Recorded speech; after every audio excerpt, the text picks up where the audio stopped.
An Atari 2600 was brought into our house for the first time right after my little sister was born. I think so my family would let me know that even though they were spending more time with her, I was still loved, which is how I came to confuse love with the ability to fire missiles, which has served me well um, in my adult life. I have some relationship issues to blame on that, but I'm not. I mean, I'm not complaining. I before I played Missile Command, I had Pigs in Space, which was the Miss Piggy spin-off rip-off version of that, which was a little easier and a little less serious than international warfare. Didn't like it as much, not nearly as fun without the warfare aspect. Played Real Sports Basketball, which taught me that if you're a slightly bigger stick, you can win at basketball, which I used all through high school.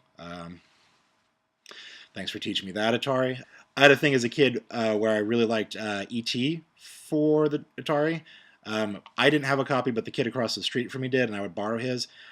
It's the worst video game of all time. There's no logic to it, and you always die instantly. But that was such an appeal to me because I wanted to figure out how to play the game, like how to even get to the second frame of the game, and weeks, months, couldn't figure it out. One day did it by accident, couldn't recreate the steps. Best video game of all time. It haunts me to this day. I should really go to YouTube right now and see how that is played out because the 4-year-old version of me is still angry, still real upset about that one.